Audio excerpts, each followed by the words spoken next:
there is a moment that most people never talk about. Not because it is rare, but because it is so quiet, so interior, so seemingly insignificant, that the mind dismisses it almost the instant it happens. It is the moment you feel something watching. Not from outside, not from behind you in a dark hallway, nothing like that.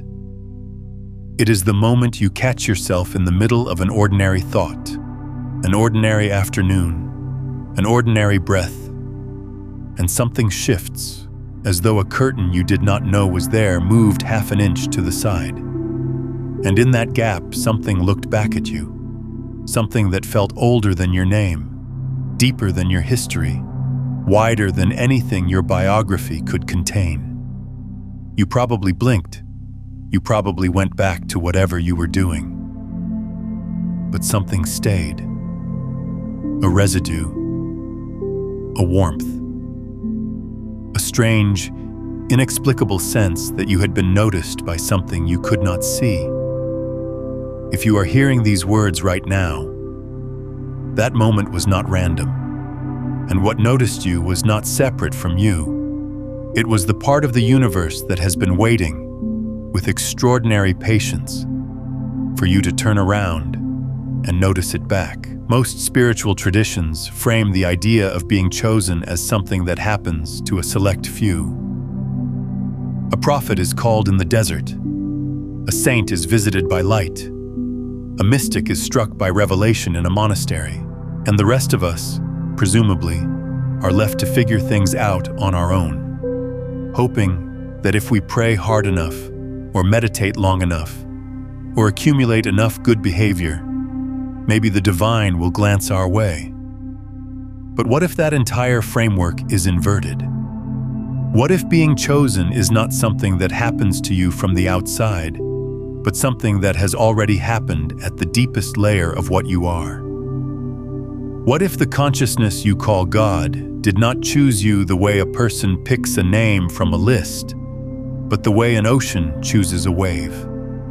Not by selection, but by expression. Not by preference, but by being. That is what we are going to explore.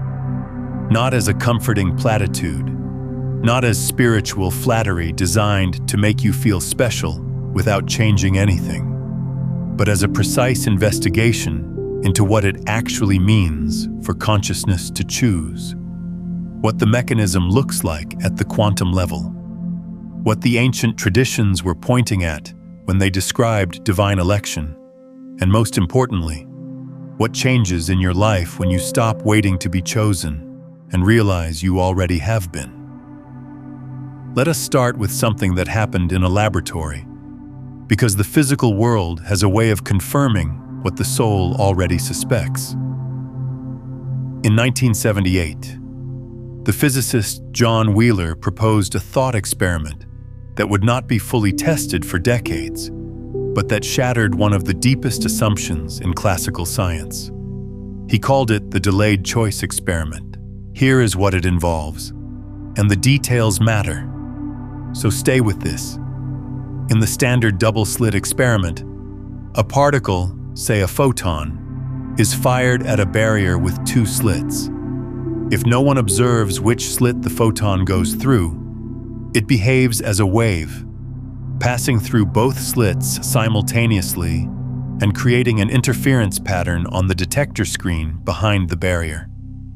The moment you place a detector at one of the slits to observe which path the photon takes, the interference pattern disappears. The photon behaves as a particle, going through one slit or the other, as though your observation forced it to choose.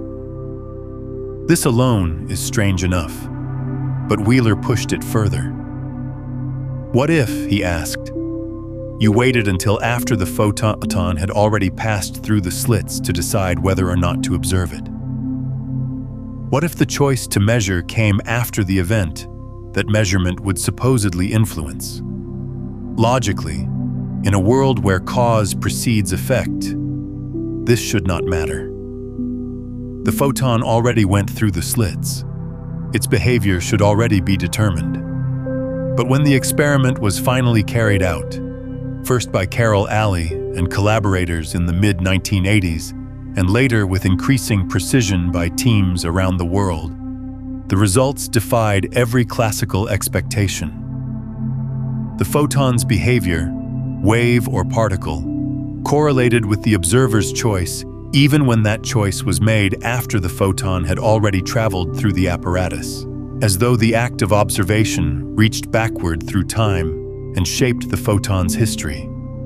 If this idea of consciousness shaping reality is stirring something in you, here is something worth exploring further. Have you spent years chasing manifestation, visualizing, affirming, raising your vibration, only to watch the same patterns repeat? Every traditional method assumes the same thing, that you are separate from what you want. That separation was never real. You were chasing a signal you were already broadcasting. Beyond the frequencies, a quantum guide to consciousness mastery walks through all 9 frequencies, from the dense transmissions trapping you through the ascending currents, to the master frequencies where consciousness becomes the field. Every method you tried sent a signal outward. This one tunes the signal you already are. Every day you delay, your nervous system broadcasts the same old signal, and breaking free gets harder. So move on it tonight. The link is in the pinned comment below. Now let us return to what this experiment reveals about the nature of observation. Sit with that for a moment. Not as an abstract physics fact, but as something that touches the core of what you are being told about your own life. The universe, at its most fundamental level, does not operate on a fixed timeline where events are locked into place before consciousness encounters them. The act of conscious observation is not passive.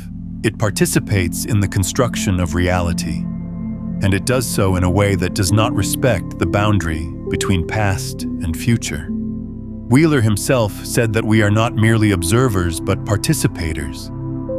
In some strange sense, he wrote, "This is a participatory universe." Now bring that back to the question of being chosen.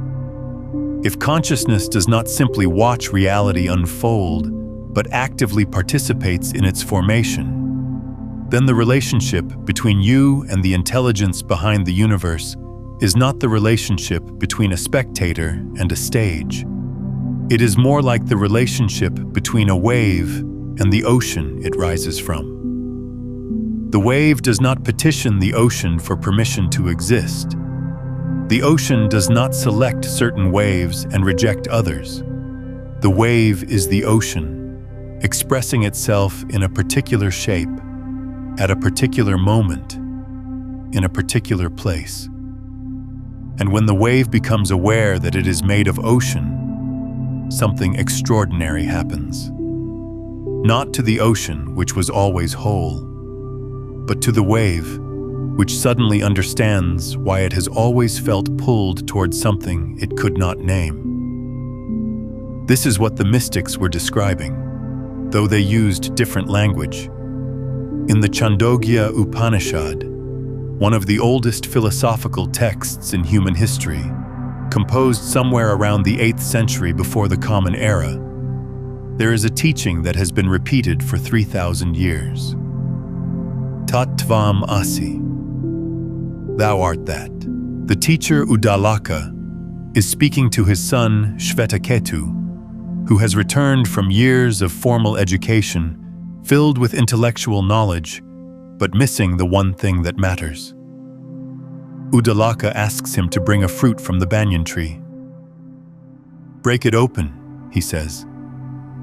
Shvetaketu does. "What do you see inside?" "Seeds, Father." "Break one of the seeds open." "What do you see?" "Nothing, Father." And Uddalaka says, "That nothing you cannot see. That is the essence from which this great banyan tree stands. That is the truth. That is the self. and that is what you are. This was not poetry for its own sake. It was a precise instruction. The essence that you cannot see, the invisible ground from which all visible things arise, is not separate from you. You are not a creature looking up at a creator. You are the creator looking out through a creature's eyes. And the moment you begin to suspect this, even faintly, even in the form of a quiet feeling you cannot explain, that is not you reaching toward God. That is God's consciousness recognizing itself through you. That is the choice already made. If this is resonating with something deep inside you, take a moment to hit the like button and subscribe to this channel so we can continue this exploration together. But here is where most people get stuck, and it is worth being honest about why. The idea that you have been chosen by the deepest intelligence in the universe sounds, on the surface, like spiritual narcissism. It sounds like the kind of thing people tell themselves to feel important without doing any actual work. And that concern is valid, because there is a version of this teaching that is nothing more than ego inflation dressed in metaphysical language. If hearing that God chose you makes you feel superior to other people, you have not understood the teaching. You have simply fed the very structure that keeps you separated from it. The difference between genuine recognition and spiritual ego is precise, and it lives in the body, not in the mind. Spiritual ego feels like expansion outward. It puffs up, it compares, it secretly ranks. It uses the language of oneness while reinforcing the experience of separation. Genuine recognition feels like something dropping. Like a weight you did not know you were carrying slides off your shoulders. It does not make you feel bigger. It makes the idea of size irrelevant. There is a warmth to it, but it is not the warmth of being special. It is the warmth of coming home, of finally stopping the effort to become something and discovering that what you are is already enough, already held, already known. The philosopher and mathematician Alfred North Whitehead, working in the early 20th century, developed what he called process philosophy, and it offers a framework that bridges this gap between the scientific and the sacred in a way that avoids both cold materialism and uncritical mysticism. Whitehead proposed that the fundamental units of reality are not inert particles, but what he called actual occasions of experience. Every event, from the collision of subatomic particles, to the firing of a neuron, to the blooming of a thought, is a moment of experience. Not human experience necessarily, but experience in the broadest sense. A moment in which the universe feels itself from a particular vantage point. In Whitehead's framework, God is not a distant ruler issuing commands, but what he called the initial aim. For every actual occasion, there is a lure, a pull toward the best possible outcome for that moment, given everything that has come before it. God, in this view, is not coercive but persuasive, not commanding but inviting, and every moment of your existence, every breath, every flicker of attention, every quiet impulse towards something truer, is that invitation arriving. You are not waiting for God to choose you. God's aim has been woven into every occasion of your experience since before you had a name for yourself. This reframes the entire question. Being chosen does not mean being selected from a lineup. It means being constituted by an intelligence that expresses itself as you. The way light does not choose to be a certain color. It simply is that frequency. You are a frequency of consciousness. The fact that you are here, aware, wondering about these things, is not a coincidence that needs to be elevated into significance. It is significance itself. The wondering is the evidence. I want to pause here and ask you something. When was the first time you felt that quiet sense of being watched by something deeper than yourself? That moment where the curtain shifted and something ancient looked back at you. Share that moment in the comments. Not for anyone else, for you. Because putting it into words is how you honor what happened. But let us go even deeper, because there is a layer beneath the philosophy that lives in your nervous system. And until it is addressed there, no amount of conceptual understanding will change anything. Think about what happens in your body when you feel unworthy. Not the thought of unworthiness, the feeling. Where does it live? For many people, it sits in the chest, a heaviness, a constriction, as though the rib cage is trying to protect something fragile behind it. For others, it drops into the stomach, a sinking, a hollowing out. For some, it rises into the throat, a tightening, as though the body is physically preventing you from speaking the truth of what you feel. This is not metaphor. These are measurable physiological events. The vagus nerve, which runs from the brainstem through the face, throat, heart, and gut, is the primary conduit of what Stephen Porges calls the polyvagal system, and it responds to perceived safety or threat not based on what is happening in the external world, but based on what the nervous system believes about its own belonging. When you carry a deep, often unconscious belief that you are not chosen, not worthy, not seen by whatever intelligence runs the universe, your vagus nerve responds as though you are in danger. Not the danger of a predator, but the danger of exile, of being cast out from the group, of being fundamentally alone in a universe that does not care. And that response is not a thought you can argue away. It is a physiological state. Your heart rate variability decreases. Your breath becomes shallow. Your capacity for presence, for connection, for creative response diminishes. You are not imagining the weight of feeling unchosen. Your body is literally carrying it. And here is what is remarkable. The reverse is also true. When the nervous system receives a signal of genuine belonging, of being held by something larger, the vagus nerve shifts into what Porges calls the ventral vagal state. The breath deepens without effort. The muscles around the eyes and mouth soften. The heart rate becomes more variable, which counterintuitively is a sign of health and resilience, not irregularity. The entire organism relaxes into a state of open, alert presence, not because the external circumstances changed, but because the felt sense of the organism shifted from exile to inclusion. This is why the realization that you have been chosen is not just a nice idea, it is a physiological event.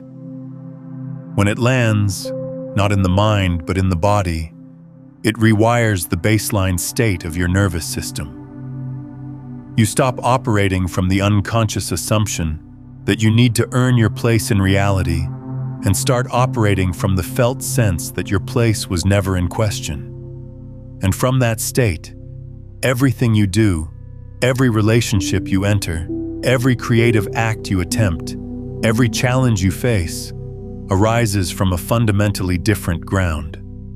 Let me give you something concrete to work with here, because understanding this intellectually is only the first step. There is a practice rooted in what contemplatives call receptive attention, and it is different from most meditation techniques you may have encountered. Most meditation asks you to do something. Focus on the breath. Repeat a mantra. Visualize light. Those practices have their place. But receptive attention asks you to do something much harder and much simpler. It asks you to stop doing and let yourself be seen. Here is how it works. Find a position where your body can be still and supported. Close your eyes if that feels right, or soften your gaze downward. And instead of directing your attention toward anything, let your attention open. Imagine that your awareness is not a spotlight, but a window. You are not looking out through it. Something is looking in. Not with judgment, not with expectation, but with the kind of attention a parent gives a sleeping child. Total, unwavering, requiring nothing in return. Your only task is to let that attention land on you, to stop deflecting it, to stop performing for it, to stop trying to be worthy of it. Just let it arrive. What most people notice if they stay with this for even 2 or 3 minutes is that the body begins to respond before the mind understands why. The shoulders drop, the jaw unclenches, something behind the sternum softens. This is not visualization. This is the nervous system recognizing a signal it has been waiting for. The signal that says you are not alone in here. You are not unseen. The awareness that is looking at you through this practice is not something external. It is the deepest layer of your own consciousness, the layer that was never wounded, never confused, never lost. And when you let it see you, what you are really doing is letting yourself be whole. Try it now if you can. Even 15 seconds. Stop reaching outward. Let something reach inward. Notice what happens in your chest. Notice what happens to your breath. That shift, however subtle, is the felt experience of what it means to be chosen. Not as a concept, as a sensation. Now there is a question that arises naturally at this point, and it deserves a direct answer. If everyone is chosen, if consciousness expresses itself as all things, then what does it mean to be chosen? Does the word lose its meaning if it applies to everything? This is where the teaching gets precise and where most popular spirituality fumbles. Yes, in the ultimate sense, all of reality is an expression of one consciousness. Every rock, every insect, every galaxy, every person who has ever lived or will ever live. But being chosen, in the way this video is using the term, does not refer to the mere fact of existing. It refers to a specific event in the unfolding of consciousness. It refers to the moment when a localized expression of the whole, meaning you, begins to become aware of itself as the whole. Not intellectually, not because someone told you, but because something inside you turned on, like a pilot light catching, and now you cannot unknow it. This is what the Christian mystic Meister Eckhart was pointing at in the 14th century when he wrote that the eye through which I see God is the same eye through which God sees me. My eye and God's eye are one eye, one seeing, one knowing, one love. This was not safe language in medieval Europe. Eckhart was tried for heresy, because what he was saying dismantled the entire power structure that depended on God being somewhere else, accessible only through institutional intermediaries. If God sees through your eyes, you do not need a middleman. If God's consciousness is your consciousness at its deepest root, then the entire architecture of spiritual authority based on separation collapses. And this is precisely what quantum physics began to confirm 6 centuries later, though in a completely different vocabulary. The measurement problem in quantum mechanics is, at its core, a problem about consciousness. The standard Copenhagen interpretation, formulated primarily by Niels Bohr and Werner Heisenberg in the 1920s, holds that a quantum system exists in a superposition of all possible states until it is measured. Before measurement, an electron does not have a definite position. It has a probability cloud, a smear of potential locations described by the wave function. The act of measurement collapses the wave function into one definite outcome. But what constitutes a measurement? This is where the physics becomes philosophy, and where the conversation has never been fully resolved. Eugene Wigner, a Nobel laureate in physics, argued in the 1960s that consciousness itself is the key ingredient. That the wave function does not collapse when a detector clicks or a photographic plate is exposed. It collapses when a conscious observer becomes aware of the result. Wigner's friend paradox, as it came to be known, pushed this to its logical extreme. If the collapse requires consciousness, then without consciousness, the entire physical universe remains in superposition. An unobserved universe is not a universe of definite things. It is a universe of infinite potential, waiting. Now, mainstream physics has moved in various directions since Wigner. Many physicists favoring decoherence models or many worlds interpretations that try to remove consciousness from the equation. But the hard problem remains. No one has explained how or why subjective experience arises from physical processes. No one has accounted for the fact that there is something it is like to be you.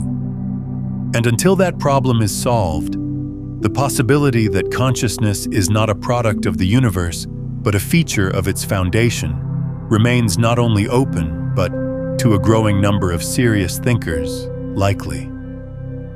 The physicist André Linde, one of the architects of inflationary cosmology, put it this way: without introducing an observer into our description of nature, he said, "We are left with equations that describe the universe, but have no one to be described to. The universe without an observer is like a symphony without anyone to hear it. Not incomplete in its physics, but incomplete in its meaning.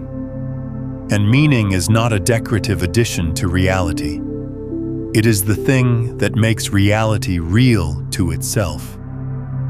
A universe that exists but is never experienced is, in any functional sense, a universe that does not exist at all.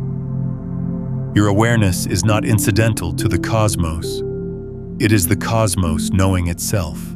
And the moment that knowing becomes aware of itself, the moment you catch yourself being aware, that is the moment of being chosen.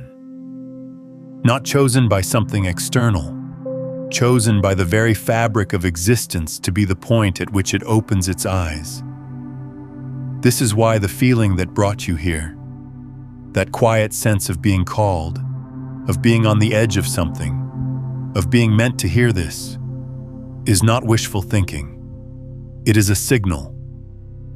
The same way a flower turning toward light is not the flower siding to face the sun, but the light drawing the flower toward itself. Your attention turning toward these ideas is not you seeking truth. It is truth seeking itself through you. Tell me in the comments, what is the one belief about yourself that you are now ready to release after hearing this? What story of being unchosen are you willing to let dissolve? Writing it down is the first act of letting it go. But recognition without integration is just philosophy. And philosophy alone has never changed a life. What changes a life is when the recognition drops from the head into the body, and from the body into behavior. So let us talk about what actually shifts when you stop living as someone hoping to be chosen and start living as someone who already has been. The first thing that changes is the quality of your waiting. Most people spend enormous portions of their lives in a state of anticipatory tension, waiting for the right moment. waiting for permission, waiting for a sign, waiting for conditions to be favorable before they act on what they know. This waiting is not patience. Patience is a relaxed, alert readiness. This is something else entirely. This is the nervous system in a holding pattern, because it does not believe it has the right to move. It is the deep, usually unconscious conviction that you are not yet enough, not yet ready, not yet chosen, and therefore not yet authorized to step into the life you sense is possible. When the realization of being chosen lands in the body, that holding pattern breaks. Not because you suddenly become reckless or impulsive, but because the ground beneath your feet changes. You are no longer standing on the shifting sand of self-doubt, waiting for external validation to solidify it. You are standing on something that was solid all along. You just could not feel it because the nervous system was in a state of chronic contraction. The relaxation that comes with genuine recognition is not passivity. It is the most powerful platform for action that exists. Because action that arises from a felt sense of belonging is qualitatively different from action that arises from a need to prove. Think about the difference between a person who creates because they are desperate to be seen and a person who creates because something is moving through them that needs to be expressed. The external output might look similar, but the internal experience is entirely different. The desperate creator is always scanning for approval, always adjusting to the audience, always one rejection away from collapse. The creator who knows they are held by something larger is free to fail, free to be misunderstood, free to make something that no one else values because the value was never in the reception. It was in the expression itself. That is the difference between living before the recognition and living after it. The second thing that changes is your relationship to other people. When you unconsciously believe you are unchosen, you relate to others from one of two positions. Either you are above them, compensating for your inner lack by inflating your outer presentation, or you are below them, assuming they have access to something you do not. Both positions are distortions. Both prevent genuine intimacy, because intimacy requires two people standing on level ground, and level ground is impossible when one or both parties are performing a vertical relationship with their own worth. When you know you are chosen, and I mean know it the way you know your own name, not as a belief you defend, but as a fact you inhabit, other people stop being mirrors you need to check yourself in. They become what they actually are. Other expressions of the same consciousness, each with their own frequency, their own texture, their own irreplaceable way of refracting the light. You stop needing them to validate you. You stop needing them to be less than you. You meet them where they are, which is exactly where you are, which is inside the same field of awareness wearing different faces. The third thing that changes, and this is perhaps the most practical, is your relationship to difficulty. Suffering does not stop when you realize you are chosen. That is a fantasy peddled by shallow spirituality. What stops is the secondary suffering, the suffering about the suffering, the layer of resistance and self-pity and cosmic complaint that wraps around every painful experience and doubles its weight. When you know that the consciousness expressing itself as you is the same consciousness that holds the entire universe, difficulty stops being evidence that you have been abandoned and starts being something else entirely. It becomes the pressure that reveals what you are made of. Not as punishment, as process. The way heat does not destroy gold, but purifies it. There is a concept in the Kabbalistic tradition called tzimtzum, and it offers one of the most striking images for this. In the Lurianic Kabbalah, developed by Isaac Luria in the 16th century, creation begins not with an act of expansion, but with an act of contraction. God, who is infinite and fills all space, withdraws inward to create a void, an empty space in which finite things can exist. This withdrawal is not abandonment. It is the most intimate act imaginable. It is the infinite making room for the finite. It is consciousness choosing limitation so that something new can emerge. Your difficulties, your constraints, your pain, these are not signs that God looked away. They are the tzimtzum in action. They are the contraction that makes your specific, unrepeatable life possible. Without limitation, you would be everything and therefore nothing in particular. The very boundaries that frustrate you are the ones that give you shape. And shape is how the infinite becomes personal, how the universal becomes this, how consciousness becomes you.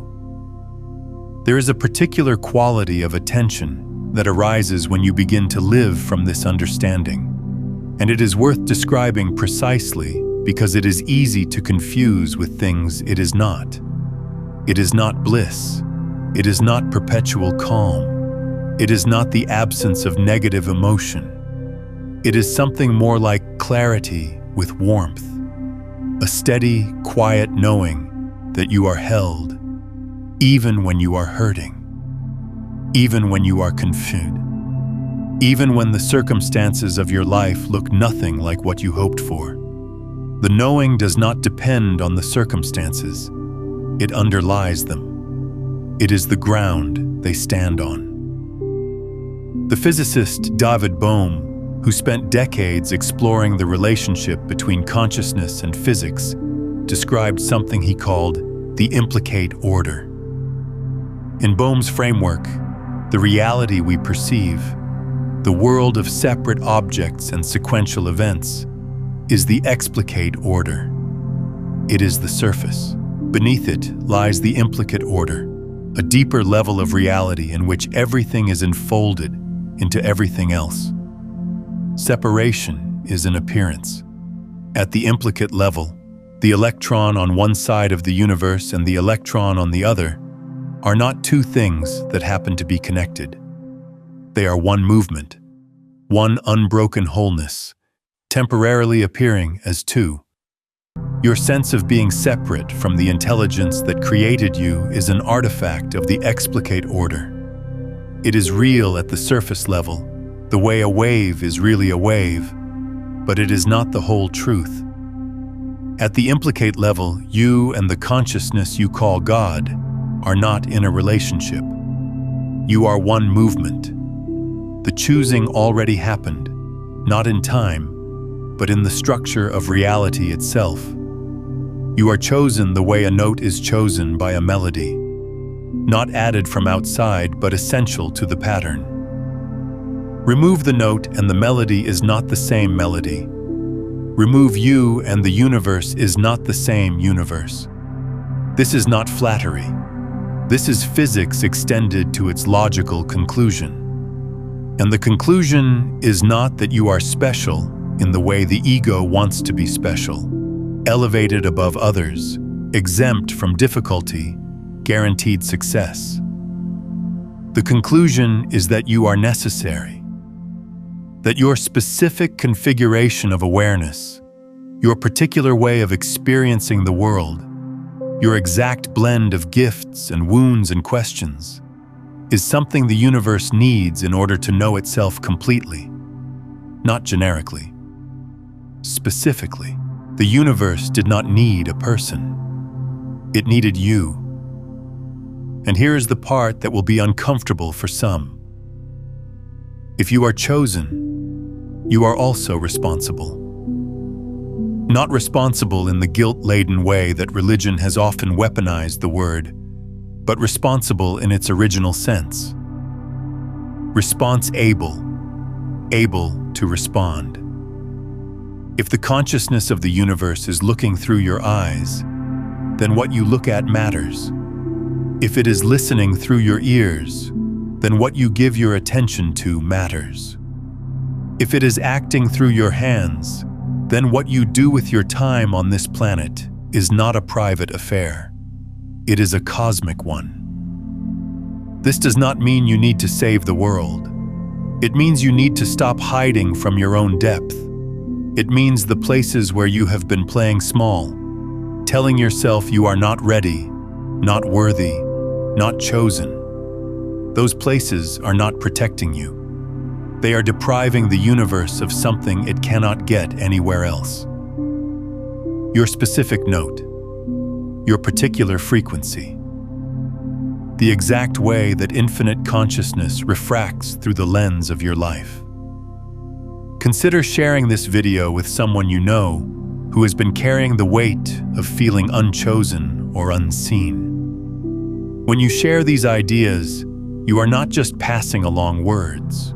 You are extending the same signal of recognition that reached you today, and that act of sharing creates a ripple in the field of collective awareness, reinforcing this understanding in your own nervous system, while opening a doorway for someone else to feel what you felt. That is how consciousness awakens, one recognition at a time, passed from wave to wave across the same ocean. There is an experiment you can do, not in a laboratory, but in the next 24 hours, that will show you whether this teaching has moved from your mind into your body. Choose one moment tomorrow, any moment, and when it arrives, pause. Do not change what you are doing. Just add one layer of attention. Ask yourself, if the consciousness behind all things is looking through my eyes right now, what does it see? Not what do I see? What does it see? Notice the difference. When you look through your habitual eyes, you see problems, tasks, people who annoy you, a world that needs fixing. When you shift to the deeper perspective, even for a moment, something changes. The same scene is there, but it is held differently. There is a tenderness to it, a completeness, as though everything, including the broken parts, is exactly where it needs to be. Not because suffering is good, but because even suffering is inside the wholeness. Even the wound is part of the pattern. This shift in perspective is not denial. It is the opposite of denial. It is the willingness to see everything, including the pain, and to hold it inside a context large enough to contain it without being destroyed by it. That is what it means to live as someone who has been chosen. Not to float above life, but to meet it fully, from a ground that cannot be shaken, because the ground is not a circumstance. The ground is what you are.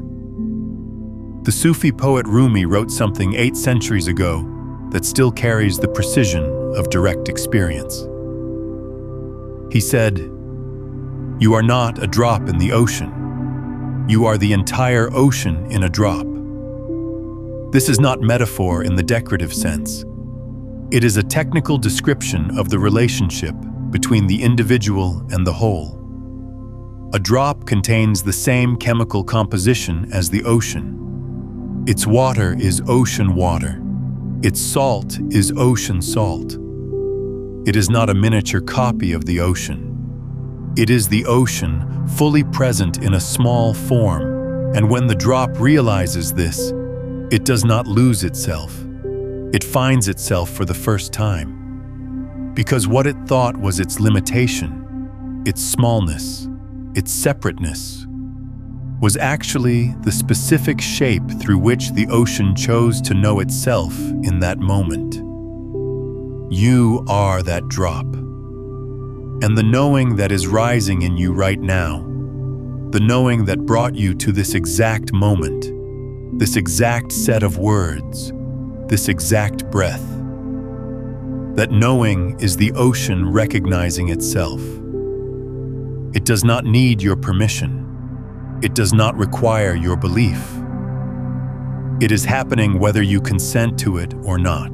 The only question is whether you will resist it or relax into it. Whether you will keep telling yourself the story of the unchosen one, the one who has to earn their place, the one who is not quite ready, or whether you will let that story dissolve in the warmth of what is actually true.